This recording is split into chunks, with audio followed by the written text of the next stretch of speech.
Hello, the topic for today is sleeping registered account. Sleeping registered account. Why do I say sleeping registered account? It's just because the account is sleeping. It is not yielding any return to you because inflation has actually eroded whatever you have accumulated as a rate of return. Registered account in Canada, we have four types of registered account. We call it registered account because you have to use your social insurance number to open such account. We have TFSA, FHSA, RESP, RRSP. Without your social insurance number, you cannot open this account. That is why it is called registered account. CRA, they do their job and they monitor your contribution into those accounts. If you put in more than what is required, CRA will tax you. Okay, so I always get this question. Yeah, me see what type of investment can give me 10 to 20% returns? You need to understand one fact. Low risk, low return. That is the standard.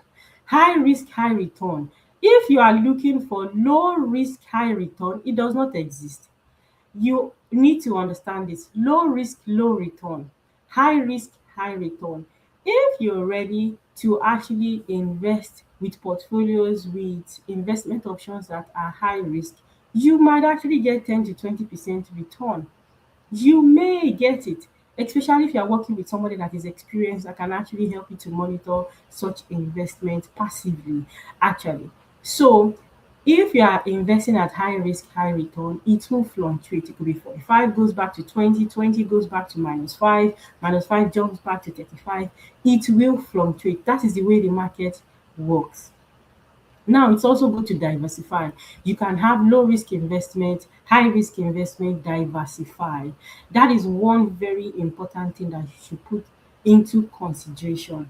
Now, if you're looking for long-term investment, then and you have timeline that is very, very huge, you're looking at time frame of 5, 10, 15 years, you're looking at long-term investment, then investing with high risk, high return makes a lot of sense because you have high return. But if you're looking to invest for short term, just for 6 months, 1 year, because maybe by December you need the money back, guess what?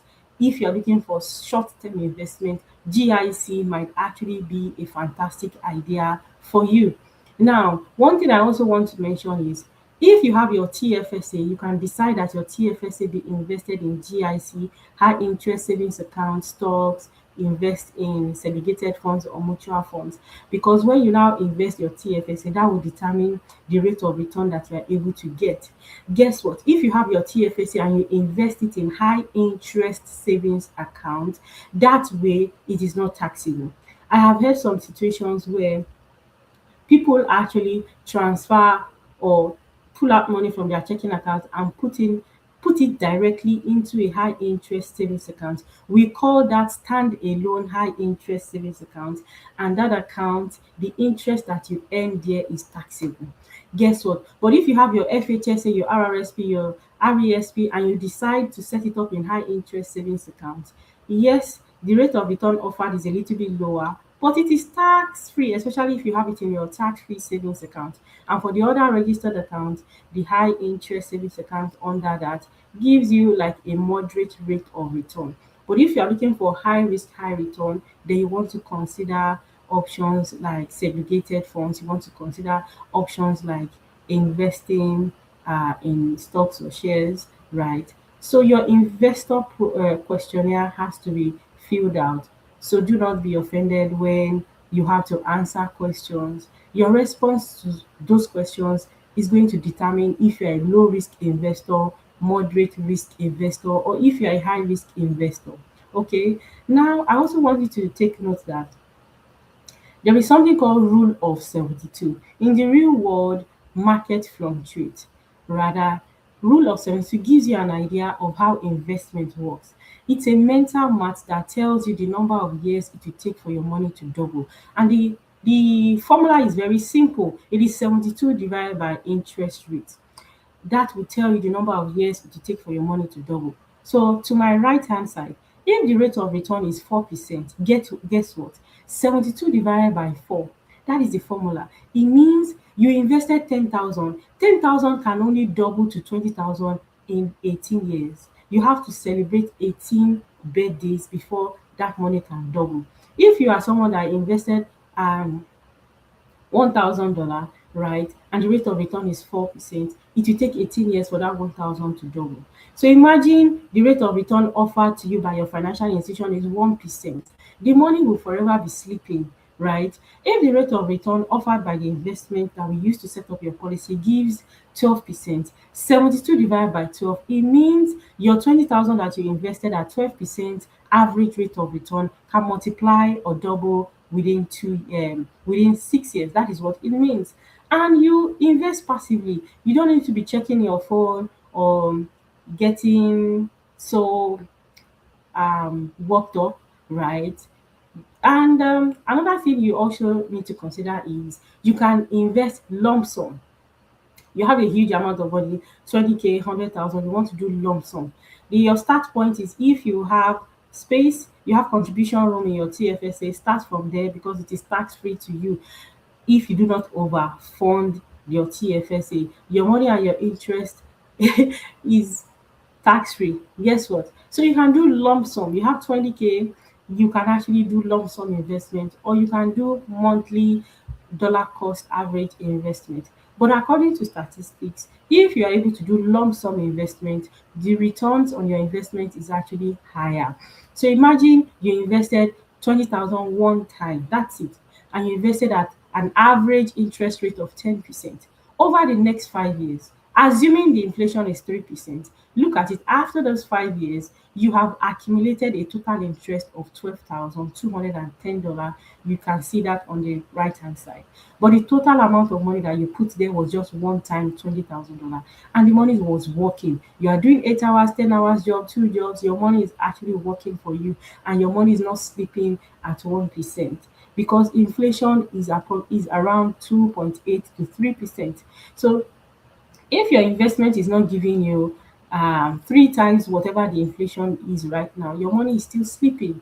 So do you want your registered account to actually be sleeping?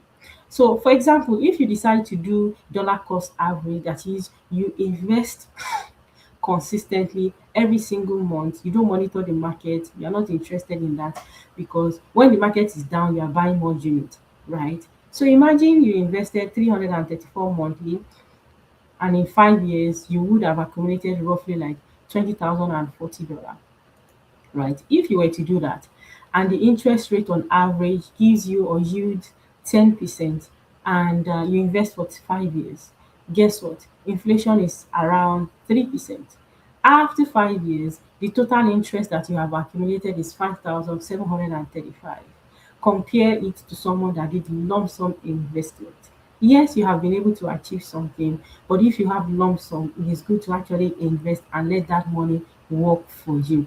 So if you're in a situation where the financial institution that you are using cannot give you 5%, 10%, 12%, it is very, very simple. You can transfer it to an investment financial institution, and that is what I am licensed to do. So feel free to reach out. Guess what? You are the one to decide if you want your registered account to be sleeping at 1% or 2%, or if you want to leverage on financial institutions that can offer you 10 to 15% on average um, year over year. There is this rule of 72 that I mentioned earlier. It also affects your debt. Do you have credit card debt and you have not paid it back? Guess what? If you do not pay back, the interest rate that is charged is around 19.99 to 29.99%. So imagine you have investment that is giving you 1 or 2%, right? What happens? What happens with your credit card and you don't pay back for whatsoever reason, maybe health related issue, job loss or whatever, you don't pay back, and the interest that they charge you on your credit card debt is like 29.9% or 20%. That is huge. Whereas your investment is giving you only 1%. In fact, inflation is 3%. And your investment return minus inflation will actually give you the actual rate of return that your money is experiencing. So imagine you owe, excuse me, 5,000 on your credit card and you are paying the minimum payment. because that is the instruction you want to follow. If you are paying the minimum payment of $100 and the interest rate is 25.99%, it is huge because credit card debt is called an unsecured debt. That is why they have the audacity to charge you high interest like that. So imagine you want to buy a car, the interest is just 4.2. You want to buy a house, the interest is 3.75. But on your credit card debt, it is unsecured and they charge you like 20, 25, 29% when you do not pay back. Guess what? If you are doing minimum payment, it's going to take you a longer period to pay off that debt. That is assuming you don't even continually use that credit card. But guess what? The total interest you would have paid is like 3,720. But meanwhile, if you're someone that you actively and you're conscious of the fact that rule of 72 affect your debt is going to increase rapidly because of the interest rate that is charged on the credit card. You pay $500 and the interest rate charge is about 25.99%. Within 12 months, you're able to pay off that debt. The interest that you have paid on that credit card debt is approximately $660. So it is very, very important that you choose to diligently pay off your credit card debt as soon as possible, right? So that you do not end up paying a lot of interest back and making credit card companies richer than your pocket. You don't want that to happen. So if you have $50,000 sleeping in a savings account, the money is sleeping. You have $50,000 in a savings account in Canada, it is sleeping. Why? Savings account is not an investment account. Whatever interest you earn in a normal savings account is taxable in Canada, and interest earned that are above $50 trigger taxes and T5 slip. Guess what? I have seen a couple of people that have um, savings account, but they don't have TFSA. So I am here to let you know TFSA is important to your life. It helps you invest tax free, and the benefit is huge. And like I said, if your return is 3% and inflation is 2.8%. 3% minus 2.8, your money is literally giving you 0.2%. That is what it means. So if you fall into this category, you have RRSP, you don't have TFSA, something has to be done.